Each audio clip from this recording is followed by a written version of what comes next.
ለኢትዮጵያ ውለታ የዋሉ ታታሪ ግለሰቦችን ለማበረታታት ያለመው የአጼዎች ሽልማት መርሃ ግብር በጎንደር ከተማ ተካሂዷል።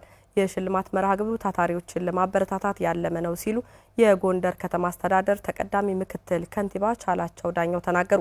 ተሸላሚዎቹ በበኩላቸው ትውልድ በጠንካራ የስራ ባህል እንዲታነጽ መሰል እውቅናዎች ያስፈልጋሉ ነው ያሉት። ኤልያስ ፈጠነ ተጨማሪ ዘገባ አለው። የጎንደር ከተማ የጥምቀትና የከተራ በዓላትን ተንተርሳ በተለያዩ ሁነቶች መድመቋን ቀጥላለች። ከጥር 3 ቀን 2018 ዓ.ም ጀምሮ እየተካሄዱ ያሉ ሁነቶች ጥምቀትን በጎንደር ለማክበር ለመጡ እንግዶች ሌላ የአይን ማረፊያ ሆነዋል። ከተማዋ ለኢትዮጵያ ውለታ ውለዋል ላለቻቸው ግለሰቦች የአጼዎች ሽልማት በሚል ስያሜ አመስግናቸዋለች። የጎንደር ከተማ አስተዳደር ተቀዳሚ ምክትል ከንቲባ ቻላቸው ዳኘው ከጎንደር ጋር በስያሜ ትከሻ ለትከሻ የሚለካኩ ከተሞች ዓለም አቀፍ እውቅና ያላቸው የሽልማት መድረኮች አሏቸው ብለዋል።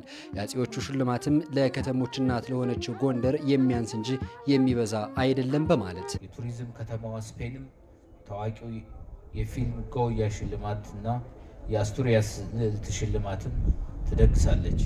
ጎንደር ከዚህ አኳያ በየትም ዓለም የሚገኝ የዘመኗ ከተማ የሚሄደውን አይነት እውቅና ብትሰጥ አንድም ሀገርን በሀገር አይን እንድትመለከት ያግዛታል።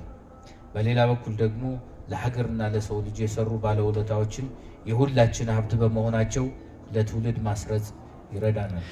ከሁሉም የኢትዮጵያ ክፍል የተወጣጡ ለሀገር ውለታ የዋሉ ግለሰቦች ለሽልማት በቅተዋል። ተሸላሚዎችና የተሸላሚ ቤተሰቦች በተሰጠው እውቅና መደሰታቸውንም አስረድተዋል። ሽልማቱ በእውነት በሀገራችን ያልተለመደና ለወደፊትም ለሀገራችን ከፍተኛ አስተዋጽኦ የሚያደርግ ሽልማት ነው ብዬ አምናለሁ። ከስራ እውቅና በላይ የሚያነቃቃ ነገር አለ ብዬ አልገምትም። ሰው ለሰራው ስራ እውቅና መሰጠቱ ሌላውም ለስራ እንዲነሳሳ እንዲበረታታ የሚያደርግ ታላቅ የሽልማት ፕሮግራም ነው። ለኢትዮጵያ ከፍተኛ የሆነ አስተዋጽኦ ያደረጉትን ግለሰቦች እንደዚህ አድርጎ መሸለሙ ለሌሎቹ ከፍተኛ የሆነ ሽንት ነው። በእውነት ትምህርት ነው። ለትውልድ ስራዎቻቸውን የማበርከቻ እና ስለ ስራዎቻቸው ደግሞ እውነተኛ ምስክርነት የሚሰጥበት መድረክ ሆኖ አግኝቼዋለሁ። በዚህም በጣም የብዙዎቹን ደስታ ለመመልከት ችያለሁ። ይህ እውቅና ከራስ የተሻገረ ሀገራዊ ፋይዳ ያለው ነው ያሉት ተሸላሚው አቶ ካሳሁን ምስጋናውና የተሸላሚ ቤተሰብ የሆኑት ሰርጸ ፍሬ ስብሐት በትውልድ ቅብብሎሽ ለሚገነባ ሀገር የግንባታ ጡብ የሚጥል ነው ብለዋል። ሀገራችን ነው የሚያስታውሰው። ሁለተኛ እንግዲህ ሽልማቱም ያለበት ጎንደር ነው። ጎንደር ማለት ኢትዮጵያ ማለት ነው በእኔ እምነት። ስለዚህ አንድነታችን ተሸላሚዎችንም አይተህ እንደሆነ ከተለያየ ኢትዮጵያ ምድር ያፈራቻቸው ተሸላሚዎች ናቸው።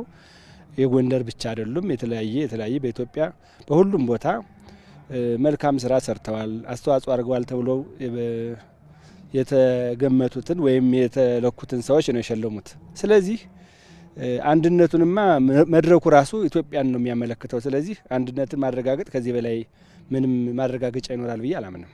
ቁጭ ብሎ የሚያይ አዲስ ትውልድ መቼም ቢሆን የሰራውት ስራ እንኳን በህይወትም ባልኖርኩበት ሰዓት ትርጉም የሚያገኝ ነው የሚሆነው የሚለውን ትልቅ ትምህርት ያገኝበታል፣ ይነሳሳበታል።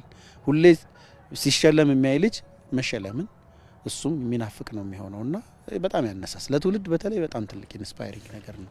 ከተሸለሙት ሰዎች በላይ ትርጉሙ እንደውም ለትውልድ ነው። የአጼዎቹ ሽልማት ለመጀመሪያ ጊዜ በጎንደር ከተማ ሲካሄድ የቀጣይ ጉዞውም ታሳቢ ተደርጎ ነው ብለዋል ከንቲባ ቻላቸው ዳኘው።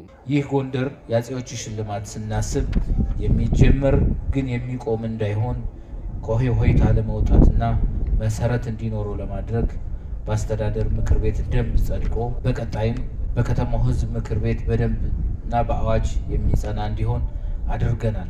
ለሀገር ብዙ ውለታ የዋሉ ሁሉ መሰል እውቅናዎች ሲሰጣቸው እልፍ ባለውለታዎችን ማፍራት ይቻላልና ሊጠናከር የሚገባው ተግባር ነው የሚለው የተሸላሚዎቹ ሀሳብ ነው።